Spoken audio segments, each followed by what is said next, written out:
ఇండియాలోనే #1 varicose veins hospital Avis vascular centre. Gulf కంట్రీస్కి వెళ్ళి అనేక మంది మన తెలుగు వాళ్ళు ఎన్నో రకాలైన ఇబ్బందులు పడుతున్నారు. కొంతమంది గతంలో మనల్ని అప్రోచ్ అయితే మనమే వాళ్ళని వెనక్కి తీసుకొచ్చినటువంటి పరిస్థితి.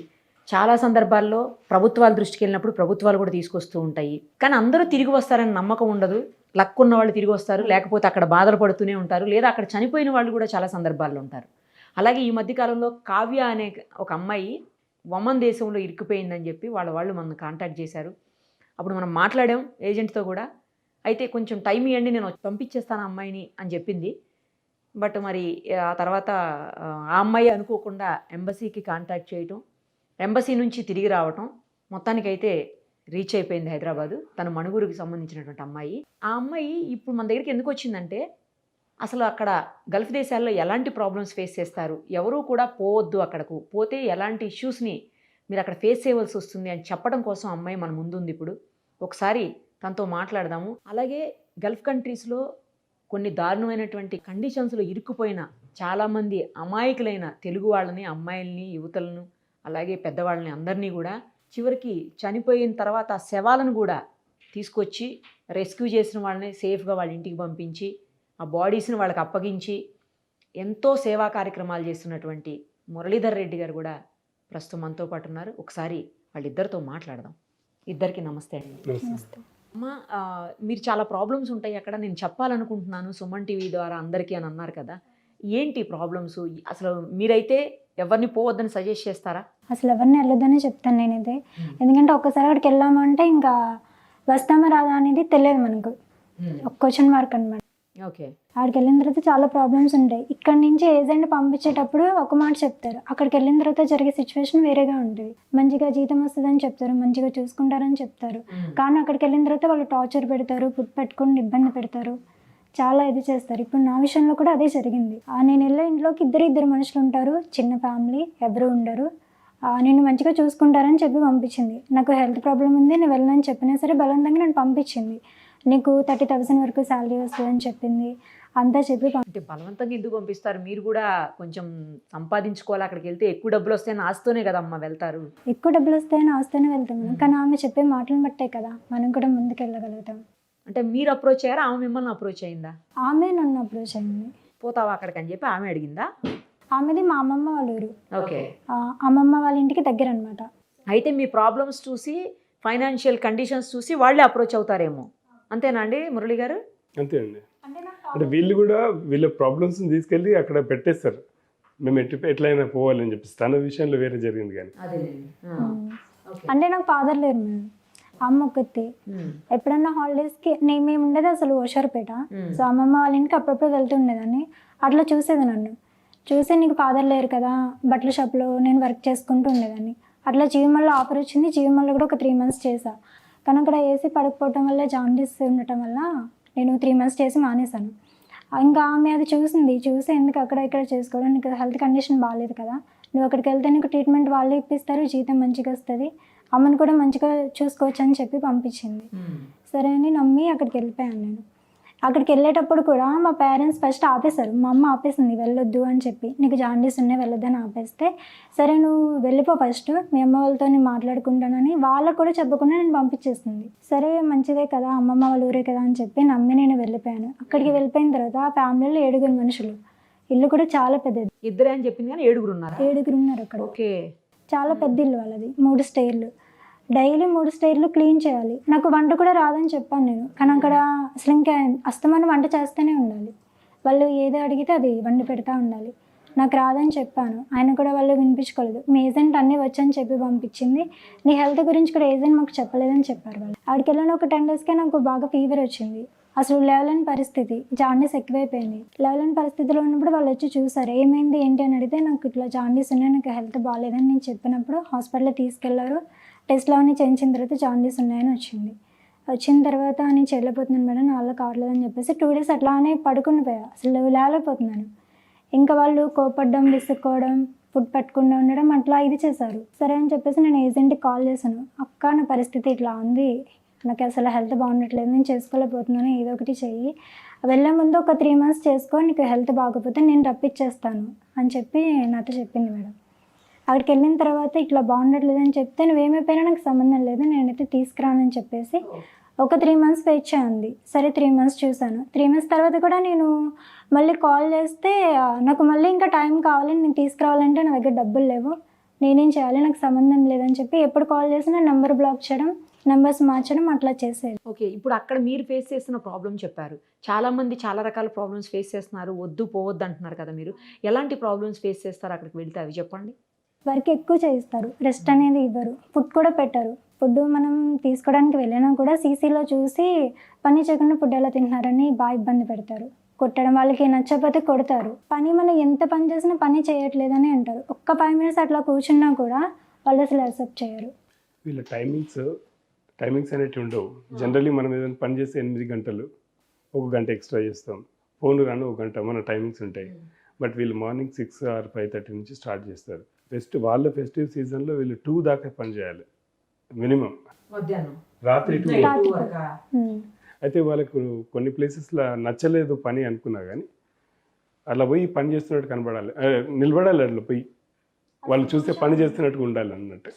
డిఫరెంట్గా ఉంటుంది ప్రాబ్లమ్స్. ఒకవేళ వాళ్ళు చేయకపోయినా వీళ్ళకంటే సీనియర్స్ ఉంటారు, వాళ్ళ మంచి కొరకు వాళ్ళ చాడీలు చెప్పడం ఏవో జరుగుతాయి.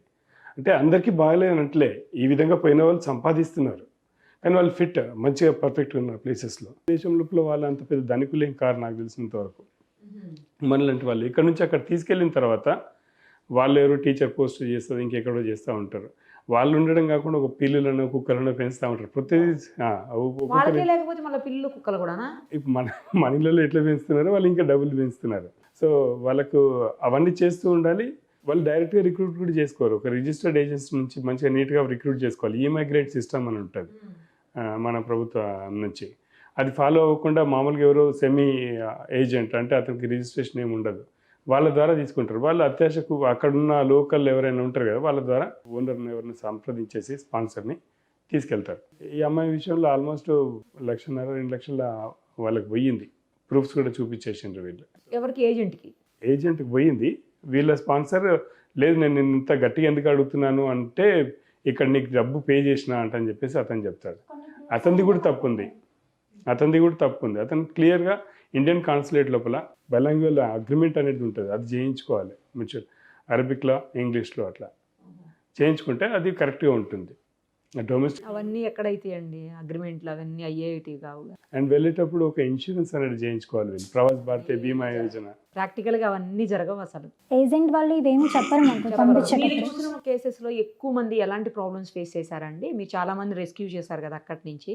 ఇప్పుడు ఎక్కువగా ఇద్దరు చెప్పండి, వాళ్ళు ఎలాంటి లేడీస్లో వచ్చే ఈ అమ్మాయిల విషయంలో వచ్చేసరికి వండడానికి పంపించినప్పుడు వాళ్ళకి వంట, మన ఇళ్ళలో వంట వేరే ఉంటుంది, అక్కడ స్టైల్ వేరే ఉంటుంది. సేమ్ ఇక్కడ వాడే ఎక్విప్మెంట్ వేరే ఉంటుంది, ఇంక్లూడింగ్ జాడు ఎవ్రీథింగ్. అక్కడ ఎక్విప్మెంట్ వేరే ఉంటుంది. అదే అండర్స్టాండ్ అవ్వడమే కానీ వీళ్ళ బిహేవియర్ లోపల మ్యాచింగ్ కానప్పుడు వాళ్ళకి ఇరిటేషన్ స్టార్ట్ అవుతుంది. అదే ఒకసారి ఇరిటేషన్ స్టార్ట్ అయితే ఇంకా హెరాస్మెంట్కి స్టార్ట్ అవుతుంది. అంటే కొట్టడం, తిట్టడం, వాళ్ళకి నచ్చకపోతే వదిలేయడం అట్లాంటివి చేస్తారు. ఎక్కడ వదిలేస్తారు? తీసుకుపోయి ఫుడ్ వదిలేస్తారు. మీరు వండింది మీరే తినండి, మాకు నచ్చట్లేదని మొహం మీద కొట్టేయడం అట్లాంటివి కూడా చేస్తారు. నా విషయంలో కూడా నాకు అసలు కుకింగ్ రాదు. నేను ఫస్ట్ వెళ్ళి చేసి అంటే నేర్చుకున్నాను, కానీ అంత కుదరలేదని చెప్పేసి నువ్వు చేసింది నువ్వే తిను, మాకు నచ్చలేదని చెప్పేసి మొహం మీద కొట్టేశారు. అట్లా కొట్టేసి నాకు 2 days ఫుడ్ పెట్టలేదు వాళ్ళు. ఇక్కడ చెప్పకూడదు కానీ ఇంకా డిఫరెంట్ అంటే కొన్ని ప్లేసెస్లో అందరు అరబ్స్ గురించి రాంగ్ మాట్లాడడానికి కుదరదు. వాళ్ళు మనకంటే మంచి ఎడ్యుకేటెడ్లో మంచి ఫ్యామిలీస్ కూడా ఉన్నాయి. అయితే కొన్ని ప్లేసెస్లో వీళ్ళు పోయినప్పుడు ఏం చేస్తున్నారంటే పేపర్ వీళ్ళ చేతిలో పెట్టింది. ఒకసారి నాకు యూట్యూబరే ఇచ్చండి మనకు కొంచెం రిస్క్ చేయమని చెప్పేసి, అది చూసినప్పుడు ఆమె దగ్గర చూస్తే ఏదో తెల్ల మందులు సప్లై చేయడానికి ఈమెను వాడడానికి ట్రై చేసిండ్రు. సో వెంటనే ఆ అమ్మాయికి ఏం చెప్పినా, ఇంకా నువ్వు మీ దగ్గర ఉన్న సీసీ కెమెరాలు ఎవ్రీథింగ్ జాగ్రత్త చెక్ చేసుకో, పైనుంచి అయినా సరే దూకి పారిపో అని చెప్పేసి వెళ్ళిపోయింది. పారిపోతే మళ్ళీ ఇంకొక చిక్కులో పడిపోయింది ఆమె. అదేంటంటే ఆ అమ్మాయి బాగుంది, ఇంకెవరో తీసుకెళ్ళిపోయింది ఆ అమ్మాయిని. తీసుకెళ్ళిపోయి అట్లా నిదానంగా చెప్పేసి అక్కడే ఉంచడం మొదలు పెట్టేసిండ్రు. అమ్మాయి ఇంటికి రావడం చాలా ఇబ్బంది అయిపోయింది. చిన్నపిల్లల మీద అది ఉంటుంది. ఇంకా లాస్ట్గా అమ్మాయి నేను మళ్ళీ గైడెన్స్ ఇచ్చింది. క్లియర్గా ఇండియన్ కాన్సులేట్కి వెళ్ళేసి ఉన్న విషయం చెప్పండి, వాళ్ళు కరెక్ట్ చూస్తారంటే అట్లే చెప్పింది. లీగల్గా పోయింది, అతను లోపల పోయింది, ఆ అమ్మాయి ఇంటికి వచ్చేసింది. తిరిగి ఇక్కడికి వచ్చేసిందండి. ఇప్పుడు మళ్ళీ సేఫ్గా జాబ్ చేసుకుంటుంది. ఇక్కడే బయటకు వెళ్ళింది, మళ్ళీ వెళ్ళింది సేమ్ ప్లేస్కి. మళ్ళీ వెళ్ళిందా? ఒకసారి వెళ్ళిన వాళ్ళు అక్కడ వైపు ఆలోచన చేస్తారు మేడం. ఈవెన్ నేను 22 years పనిచేసినప్పుడు నాకు అన్నీ ఉన్నాయి ఇక్కడ, అన్నీ ఉన్నా కానీ ఒక భయం ఉంటుంది అనమాట. మంత్లీ ఇన్కమ్ ఎట్లా, మనం ఏం చేస్తాము అని చెప్పేసి ఒక చిన్న భయం ఉంటుంది ఇక్కడ మెంగిల్ అవ్వాలంటే. నాకు 4 years పట్టింది నేను సెట్ అవ్వడానికి. ఇప్పుడు నేను వెళ్ళాలంటే వెళ్ళను, ఇక్కడ అన్నీ బాగున్నాయి. మీరు మార్కెటింగ్ కూడా అక్కడ వెళ్ళొచ్చారు అయితే? 22 years ఉన్నాను నేను. 22 years నేను ఒక 10 డిఫరెంట్ కంపెనీస్లో చేసినాను నేను ఆర్కిటెక్చరల్ ట్రావెల్. ఇప్పుడు లేడీస్ అయితే ఇలాంటి ప్రాబ్లమ్స్ అంటున్నారు, మగవాళ్ళు అయితే ఎలాంటి ప్రాబ్లమ్స్ ఫేస్? మగవాళ్ళు అయితే వాళ్ళు ఇప్పుడు డ్రైవర్కి వెళ్తారు, లేకపోతే శాలరీస్ పర్టికులర్ శాలరీస్ అని చెప్తారు, బట్ అక్కడ శాలరీస్ ఉండవు. కొన్ని ప్లేసెస్లో ఫేక్ వీసాలు ఇస్తారు, అక్కడ పోయిన తర్వాత ఉండదు. కొన్ని ప్లేసెస్లో స్పాన్సర్ ఏం చెప్తారు, స్పాన్సర్ ద్వారానే ఉండాలి అక్కడ వెళ్ళిన వాళ్ళు. స్పాన్సర్ని ఎప్పుడైనా వదిలేసిందంటే అతనికి ఇన్సూరెన్స్ పోయినట్టు అక్కడ ఉన్న కంపెనీది. ఎవ్రీ ఇయర్ ఆ స్పాన్సర్ ఏదైతే పేమెంట్ కడతాడో ఇతనే ఆ స్పాన్సర్కి డబ్బులు కట్టాల్సి వస్తుంది. ఉన్నదానికి 4-5 రెట్లు కట్టాల్సి వస్తుంది. ఒక 10 రూపాయలు ఉంటే 1 లక్ష రూపాయలు, ఐ మీన్ చాలా ఎక్కువ డబ్బులు కట్టాల్సి వస్తుంది. సో ఇవన్నీ తెచ్చుకోవడం కోసం బయట అప్పులు చేస్తారు వాళ్ళు. ఆ అప్పులు కూడా 10 రూపాయల వడ్డీకి వస్తుంది, అక్కడ అందరూ 10 రూపాయల వడ్డీకి ఇస్తూ ఉంటారు. సో ఇవన్నీ తట్టుకోలేక వాళ్ళు అక్కడే పోతూ ఉంటారు, రారు. ఇంకా దీంట్లో 40 years నుంచి 60 years ఉన్న వాళ్ళు అక్కడ ఉన్న వాళ్ళు ఇక్కడ రాలేరు, సెట్ కాలేరు. పిల్లలు పెద్దగా అయిన తర్వాత వాళ్ళకి మ్యారేజెస్ చేయాలి అనుకున్నప్పుడు కొన్ని ప్లేసెస్లో ఆ ఫ్యామిలీలో ఉన్న ఫాదర్ హాస్పిటల్లో ఉంటే, వద్దు నాకు తీసుకురావద్దు మా ఇంటికి, మా ప్లేసే లేదు, ఇప్పుడు అమ్మాయికి పెళ్లి కావాలి, ఉండని అక్కడే అని చెప్తారు. ఆ స్టేజెస్ ఉన్నాయి. ప్రభుత్వాలు ఎంత మంచి చేస్తున్నా కానీ కంప్లీట్గా దృష్టి దీని మీదనే పెట్టాల్సి వస్తుంది. ఇప్పుడు పెట్టాలి కూడా. కేంద్ర ప్రభుత్వము మన రాష్ట్ర ప్రభుత్వం రెండు కలిపి అనుసంధానంగా నీట్గా పనిచేస్తానని, విదేశ్ భవన్ ఇక్కడ తెస్తామని చెప్పేసి వీళ్ళందరినీ సెక్యూర్ చేస్తామని కేంద్ర ప్రభుత్వం ఎప్పుడు చెప్తా ఉంటుంది, బట్ అది అవ్వట్లేదు. ఎమిగ్రేషన్ బిల్ అది ఇప్పుడు పెట్టాలి, అది పెట్టాలి. అది 2019 నుంచి మొదలు పెడితే ఇప్పుడు 2025కి వచ్చింది, ఇంకా స్టార్టే అవ్వలేదు. అది 1983లో ఇట్లా పోయే వాళ్ళ గురించి పెట్టిండ్రు ఏమైనా ఇబ్బందులు అయితే అని చెప్పేసి. ఇప్పుడు వీళ్ళ డెన్సిటీ పెరిగిపోయింది, ఆదాయం మనకు పెరిగిపోయింది. $100 బిలియన్ మనకు వస్తున్నాయి ఎవ్రీ ఇయర్ వీళ్ళ ద్వారా, మన రెమిటెన్సెస్ బయట దేశం. అండ్ మనకు FDIల రూపం లోపల మన తెలంగాణ రాష్ట్రానికి 1,78,000 కోట్ల ఇన్కమ్ వస్తుందని చెప్పేసి మనం చెప్పుకున్నాం కదా మన దావస్ పోయినప్పుడు. అటువంటిప్పుడు 1 కోటి కూడా మన మీద పెట్టగలిగిందా ప్రభుత్వం? అక్కడ కానీ ఇక్కడ కానీ. అంటే నేను ప్రభుత్వాలను విమర్శిస్తలేను, వీళ్ళ స్కిల్స్ బయట పోయి నేర్చుకొని వస్తున్నారు కదా, వీళ్ళ ద్వారా మన దగ్గర ఉపాధి వచ్చేటట్టుగా వీళ్ళని వాడుకోగలగాలి. మీన్వైల్ వాళ్ళకి మంచి మానవ వనరులుగా పంపించగలగాలి, వీళ్ళని ఒక వస్తువులుగా పంపించకూడదు. వీళ్ళ ద్వారానే దుబాయ్ కానీ ఇంకొకటి కానీ చాలా డెవలప్ అయింది, అక్కడ వాళ్ళు కడితే కాలేదు. చాలామంది చనిపోయారని కూడా అంటున్నారు కదా మీరు, కొన్ని బాడీస్ని కూడా తెచ్చారు. వాళ్ళు ఎందుకు చనిపోయారండి? ఏ రీజన్స్తో చనిపోయారు? ఎక్కువగా మెంటల్ స్ట్రెస్ వస్తుంది వాళ్ళకి, సూసైడ్ సూసైడ్ చేసుకున్న వాళ్ళు ఉన్నారు, హార్ట్ అటాక్ వాళ్ళు ఎక్కువ ఉంటారు మీరు వెతికినప్పుడు.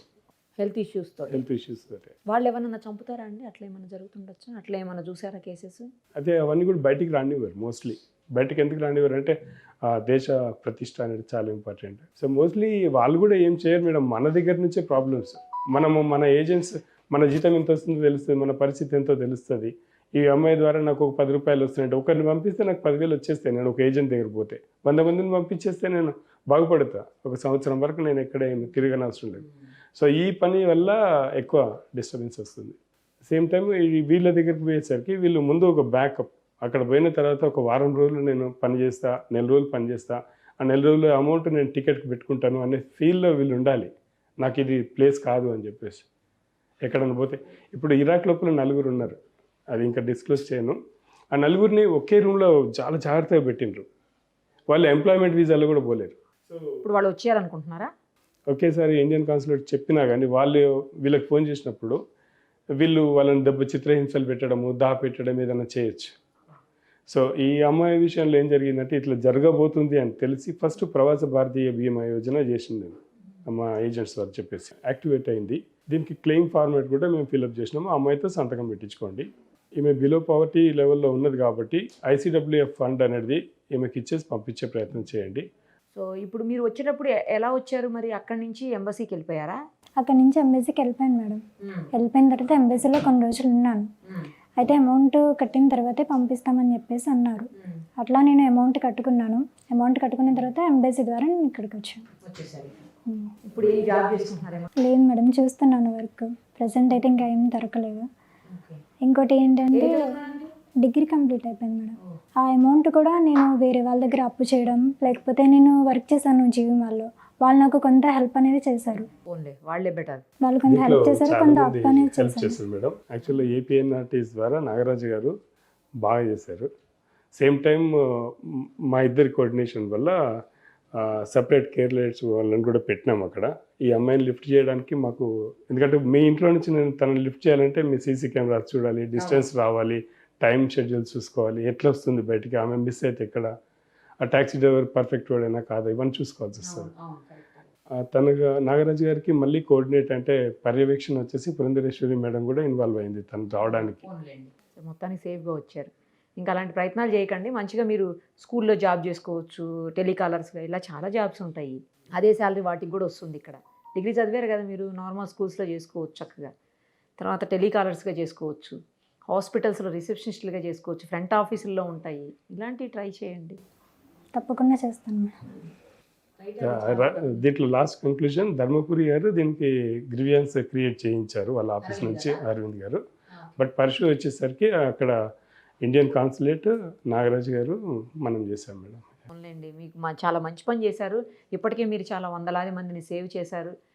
ఇదే మీరు ఇందాక మీరు చెప్తుంటే నాకు నవ్వు వచ్చింది. ఇదే ప్రొఫెషన్గా తీసుకున్నా మేడం నేనని. కొద్దిగా ఆపేసి ఇప్పుడు మళ్ళీ వచ్చానులేండి, బయటకు వచ్చాను. ఇప్పుడు అందరూ అన్ని రకాల వాళ్ళు కూడా ఉండాలి కదండి. మీరు లేకపోతే ఇప్పుడు అమ్మాయి సేవ్ అయ్యేది కాదు కదా. అలా ఎంతమందిని సేవ్ చేయాలని ఉందో మీ చేతుల్లో, కానివ్వండి. థ్యాంక్స్ అండి. రైట్ అండి, థ్యాంక్ యూ అండి, thank you so much. Thanks అండి.